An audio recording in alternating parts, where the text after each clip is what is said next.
Vamos ver se vai conseguir entrar aqui de novo, mas vai. Oi, gente.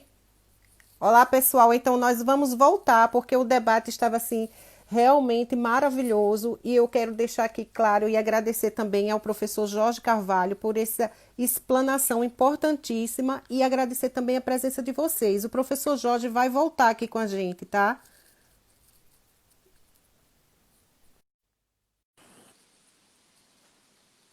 Está voltando já, ele já está aqui conectando com a gente. Foi exatamente nesse momento tão da Pronto, discussão. estamos aqui. Obrigada, professor, por ter Eu é voltado. que agradeço a você e as pessoas que É, estão conosco, olha, né? professor, quando eu baixei o vídeo agora, né, o nosso primeiro vídeo, nós estamos com 70 pessoas aqui Ah, que nos maravilha. assistindo. Que Maravilhoso, coisa boa. fantástico, fantástico. Vamos lá. Sim. Posso continuar? Pode, sim, professor, à vontade. Muito bem. Então, na verdade, eu vou consumir pouco tempo das pessoas. Eu sei que eu já fui muito abusivo. Vou concluir aquela linha de raciocínio que eu vinha desenvolvendo. Ou seja, na verdade, o que nós temos agora, a tarefa que a escola tem, é a tarefa de também fazer com que aumente a autoconfiança das pessoas. Formar, educar, desenvolver habilidades, desenvolver competências é aumentar o grau de autoconfiança que cada um possui. Formar é possibilitar a afirmação de cada indivíduo como ser humano, Verdade, como verdade. alguém que é capaz, como alguém que participa, que contribui. Não é? Ou seja, desenvolver o autogoverno é desenvolver um grau, né, refinado de autossuficiência. Atenção, chama atenção, eu não estou falando de arrogância. Uhum. Arrogância É não é outra coisa. autossuficiência. A autossuficiência, muito ao contrário, nos faz humildes. Porque a gente entende que a gente só tem sentido de estar no mundo se estiver em relação com o outro. Não é? E aí eu queria outra vez, Vanessa, remeter ao nosso diálogo de ontem, Uhum. quando você me perguntou. E como deveria ser, então, a preparação do professor para essa tarefa hercúlea da escola hoje? Uhum. Olhe, eu acho que nós avançamos muito nessas coisas que dizem respeito à formação de professor, mas eu acho que nós estamos carentes, e estou claro agora falando especificamente no caso brasileiro, na situação brasileira, nós estamos carentes de uma profunda reformulação nos nossos cursos de licenciatura, nos nossos cursos de formação de professores.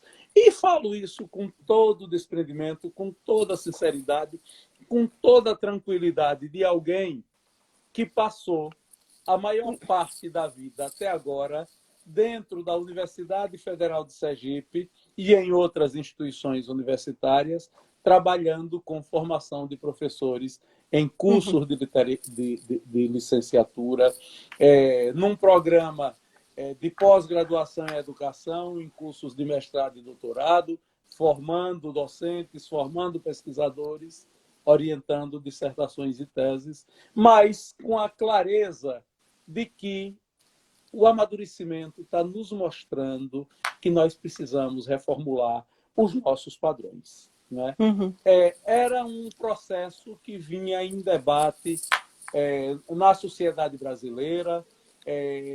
Os últimos 10 anos do século XX, nós debatemos isso, a década de 90, debatemos isso nos primeiros 15 anos, nos primeiros 16, 18 anos do século XXI, intensamente. E, infelizmente, nesse momento, o Brasil, as autoridades federais da educação colocaram esta discussão, que é importantíssima, na gaveta. É É, triste, mas é muito. real. Né? Ou seja, nós precisamos repensar o modo como formamos professores. Né? Eu me filio à corrente daqueles que acham que é preciso formar com mais unidade entre teoria e prática. Uhum. Não estou querendo dizer, muito pelo contrário, que nossos cursos tenham excesso de teoria, não tem não. Nós Não, podemos até ter excesso de aula.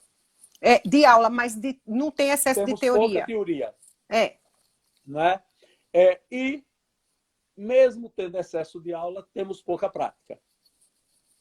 Não é muito pouca prática. Eu defendo que a gente olhe um pouco, e há uma corrente grande de intelectuais da educação brasileira que defendem isto agora, que a gente olhe um pouco para a experiência médica. Para a experiência da residência médica, eu me entusiasmo com a ideia da residência pedagógica. Eu, Vanessa, obtive 2 formações na universidade, 2 graduações. Tive formação em Direito e tive formação em Pedagogia. Né? Abandonei o Direito para me dedicar à educação. Uhum. Quando eu recebi meu diploma de pedagogo, que fui colocado numa sala de aula, no primeiro dia de aula, que eu cheguei à sala de aula, com os planos de aula, com as coisas, mas que me vi diante de 40 alunos, me perguntei, e agora, Jorge, você faz o quê? Por pouco a gente não entra em pânico, eu não sabia efetivamente o que fazer. Não sabia o que fazer. Hoje, sabe, Jorge, eu estava conversando com meu esposo sobre a questão das escolas técnicas, né? Porque na época, olha, eu já estou até me colocando bem velha. Na época que eu comecei a entrar para a área da educação, né? Eu fiz o pedagógico. Eu tinha 17 anos quando eu fiz 15, 16 anos quando eu fiz o pedagógico. Então, naquele momento em que eu fiz o pedagógico, quer dizer, que era uma escola profissionalizante, né? Eu tive a noção do que realmente eu queria para mim. E aí, depois que eu terminei a escola técnica, a escola profissionalizante de pedagógico, eu fui cursar o pedagogia. Perfeito. Mas eu já tinha levado comigo toda uma experiência, porque com 17 anos eu assumi uma sala de aula. Numa escolinha, não é, onde eu dava aula a crianças na pré-escola. Então, quando eu cheguei para estudar pedagogia, eu já carregava a experiência. Então, o fazer já estava comigo. Perfeito. E isso daí contribui muito.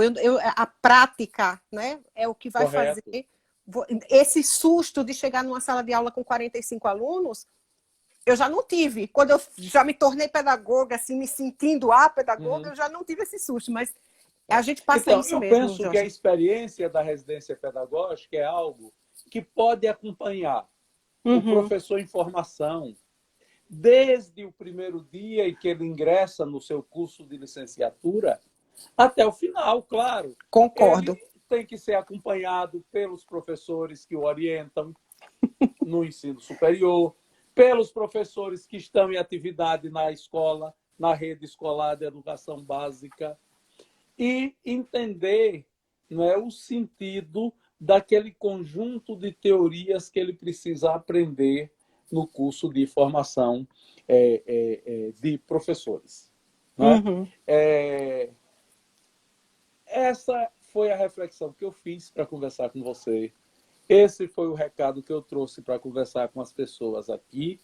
E lhe dizer, Vanessa, que eu estou muito feliz, porque eu não pensei, não imaginei que a gente fosse ter uma conversa tão séria, tão profunda, tão boa e tão leve quanto a conversa que eu estou tendo com você e com todas público... essas pessoas que estão aqui conosco na tarde de hoje. Né? Para mim, uma tarde extremamente feliz. Maravilhoso. Só tenho gratidão para você. Nós aqui agradecemos, professor, porque a gente está em casa, né? Como todos nós estamos, e receber um diálogo desse, receber uma palestra maravilhosa, onde que abre, inclusive, as mentes das pessoas e leva realmente uma mensagem construtiva, não é?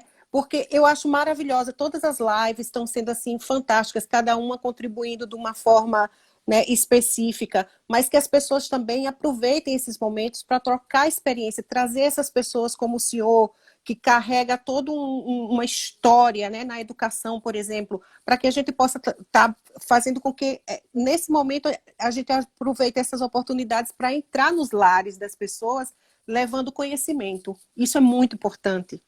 E aí a gente quer deixar aqui o nosso agradecimento As pessoas também aqui estão colocando, todo mundo foi colocando aqui, professor, comentários. Eu já estou pensando nisso, professor. Tem o Neufran, acho que em relação ao susto, né, de enfrentar a sala de aula. Outras pessoas colocaram palestra maravilhosa, foi tudo maravilhoso, enfim. Só temos a dizer parabéns, professor, e gratidão por toda essa história que o senhor constrói no estado de Sergipe, que eu, como sergipana, eu posso dizer isso porque eu acompanho, não é, muito profundo, né? Porque existem outros departamentos que a gente não adentra, mas o pouco que eu conheço, eu quero dizer parabéns, Jorge, e que você, mesmo distante, né, da universidade, estando aposentado, que você nunca deixe de estar colaborando. Isso é um pedido que eu faço, mas eu sei que isso é natural seu e jamais você vai estar deixando de colaborar e de contribuir com a educação do Estado de Sergipe. Então, eu quero deixar aqui o meu muito obrigada como pedagoga, como aluna que fui, né, na Faculdade Pio Décimo, na Universidade Tiradentes, de Pedagogia, Pedagógico. Então, força, Brasil, que a gente agora só tem que lutar. E a educação é a nossa arma, a maior arma que nós temos. Tá Não é bom, isso, Vanessa. Muito Jorge? obrigado a você e a todos, viu? E Tá sempre à bom, Jorge. disposição. Obrigada, Jorge.